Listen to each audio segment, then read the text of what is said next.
When the HOA demanded a key to my private lakefront gate, I thought it was just another petty neighborhood dispute. I was wrong. That small rusty lock ended up unlocking years of corruption, fraud, and lies buried deep inside our community. And by the time it was over, the HOA president was in handcuffs. It all started on a quiet Tuesday afternoon. I was working from home when the doorbell rang. Through the peephole, I saw Jennifer Wilson, our HOA president, standing there, pearl necklace gleaming, arms crossed like she owned the place. Her smile was the kind that didn't reach her eyes. "Alex," she said, her tone sharp, "the board had an emergency meeting last night about your new gate. You've blocked the lake access path everyone's used for decades. We need a key to that gate immediately." For a second, I thought she was joking. "That path is on my property," I said, confused. "I checked the deed before I built the fence." Jennifer tilted her head with that condescending look only a true HOA Karen can pull off. "Established use," she said. "Residents have used it long enough that it's practically public." I tried to stay calm. "I spoke with my lawyer before installing the gate. There's no easement on my property. I even posted no trespassing signs." Her fake smile vanished. "The HOA has ways of making things difficult for people who don't cooperate," she whispered. "Ask David Thompson. He fought us over his fence. Ended up with over $100,000 in fines and a lien on his house." That's when I realized she wasn't asking. She was threatening me. I gave her my lawyer's card and closed the door. From the window, I watched her storm off, phone pressed to her ear. My gut told me this wasn't over. That night around 11:30, my phone buzzed. Security alert. 3 figures at my back gate. Jennifer's blonde bob was unmistakable under the porch light. Next to her, Robert Davis, the HOA treasurer, held what looked like bolt cutters. My stomach dropped. I hit record on the camera app and called the police. By the time I threw on a hoodie and went downstairs, there was a knock at the door. Officer James stood there, flashlight in hand. I showed him the footage, and he followed me out back. The padlock was scratched up, footprints all over the dirt. Before we finished taking notes, headlights swung into the driveway, a silver SUV. Jennifer got out, smiling sweetly. "Officer, we were just checking on community property this homeowner has illegally blocked." James frowned. "Ma'am, county records show this is private property. You were recorded attempting to damage a lock on it after hours." Jennifer's tone snapped from honey to acid. "This is an HOA matter, not police business." "Bylaws don't override state law," the officer said flatly. They left fuming, but I barely slept that night. The next morning, my inbox was filled with 5 separate HOA violations: hedge height, mailbox, color, water usage, garden border, you name it. Each carried a $100 a day fine. They were making good on their threat. Then came the smear campaign. Jennifer posted an urgent announcement on the community app. "Homeowner blocks historic lake access meeting tonight." There was even a photo of my gate with a caption saying I was destroying property values. The post blew up dozens of comments calling me selfish, accusing me of ruining Maple Springs. I called my lawyer, Mark Simmons. "This is retaliation," I said. "They're trying to bury me." He sighed. "Document everything, take pictures, and go down to the county clerk's office. Get your property records yourself." So I did. The woman at the counter gave me a sympathetic look. "Another Maple Springs issue?" she asked. "You're not the first. They've tried to claim private lakefronts before got caught altering zoning maps a few years ago." I froze. "They what?" She printed my deed and survey. "Your property clearly extends to the shoreline. No easements, no right-of-way." Armed with proof, I went home feeling stronger until I saw my gate. The lock was gone, replaced with a new one. A note taped to it read, "Community access restored. Contact HOA for your key." I stood there, groceries in hand, shaking. They'd done it in broad daylight. I called the police again. This time, Officer Reynolds showed up. He photographed everything, took my statement, and confirmed it was vandalism and trespassing. Then my elderly neighbor Grace came over with her birdwatching camera. "I saw them," she said. "Jennifer, Robert, and that handyman. Around noon. I caught it on video." I could have hugged her. Her footage sealed the case. Reynolds promised to question the board that day. Not long after, my phone rang.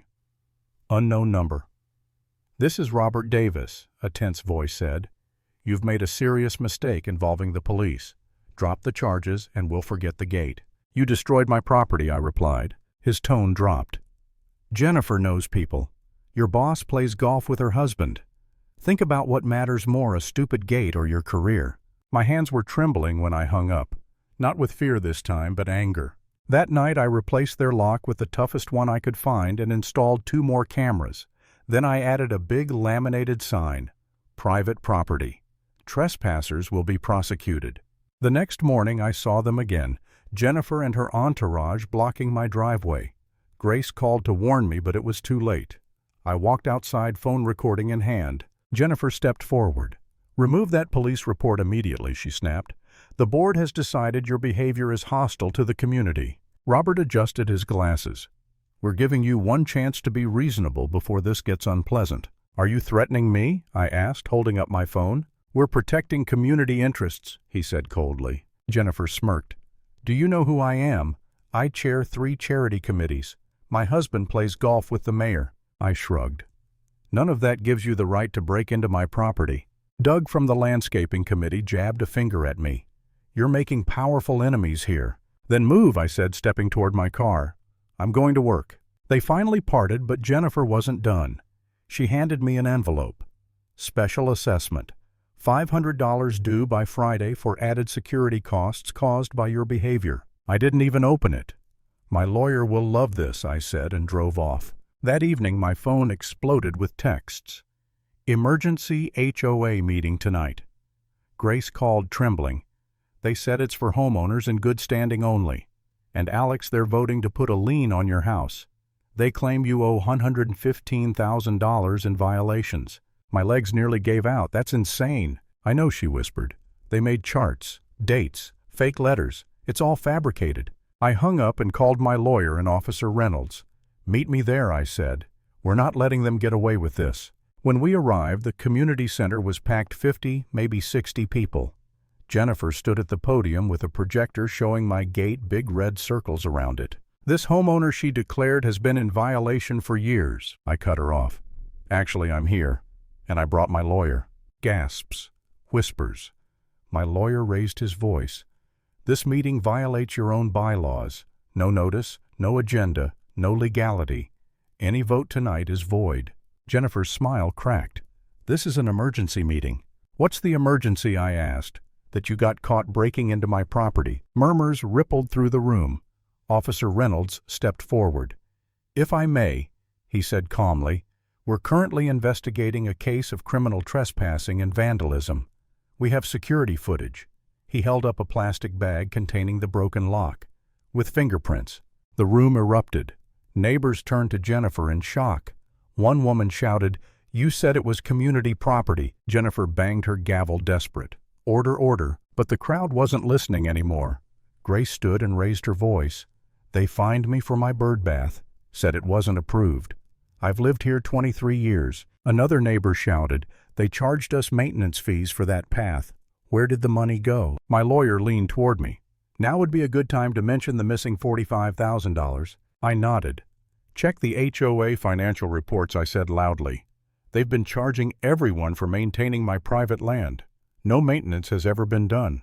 The crowd went silent. Officer Reynolds crossed his arms. "That's fraud. I'll need those financial records." Jennifer froze, eyes darting between Robert and the rest of the board. "This meeting is adjourned," she shouted and stormed out. That night the neighborhood finally saw them for what they were. People approached me, telling their stories: unfair fines, rigged contracts, intimidation. Grace whispered that she'd been keeping notes for years. Every shady vote, every strange expense, she said. I just never thought anyone would listen. A few weeks later I found myself sitting in court. Jennifer looked pale, her lawyer frantic. My attorney opened a slideshow. For 7 years, he told the judge, the Maple Springs HOA has been advertising this homeowner's private property as community lake access. They collected over $120,000 in fees for its maintenance. The payments went to a fake company, Lakeside Maintenance LLC, registered under Jennifer Wilson's name. Gasps echoed across the room. Even the judge looked disgusted. Within minutes, detectives moved in. The district attorney filed charges: embezzlement, fraud, criminal conspiracy. Jennifer and Robert were handcuffed right there. I should have felt triumphant, but as they let her out, Jennifer turned to me and hissed, "This isn't over." The media caught wind of the story. Cameras swarmed the neighborhood. Investigators uncovered 6 fake vendor companies missing reserve funds, even kickbacks from the landscaper. Grace was nominated as the new HOA president. Transparency returned every expense public, every fine documented. But the truth went deeper. A detective later told me they'd found a notebook in Jennifer's office, a problem homeowners list. My name was at the top with notes about forcing me to sell. Turns out my lakefront lot was the biggest in Maple Springs, and her developer friend had plans for it. That's when it really hit me. It was never about a gate. It was about greed. 6 months later, the case reached the city council. More arrests followed. The entire HOA system was audited. And me, I kept my house, my gate, and my peace. Standing by the lake one evening, I watched the sunset shimmer across the water that once caused all this chaos. I thought about everything, the threats, the lies, the fear, and how close I'd come to giving up. At one point, I truly believed I was the problem. I wondered if I should have just handed over that stupid key, kept my head down, and avoided the fight. But if I had, no one would have ever found out what they were hiding. Sometimes the gate you build to protect yourself doesn't just keep danger out, it forces the truth to come crashing through.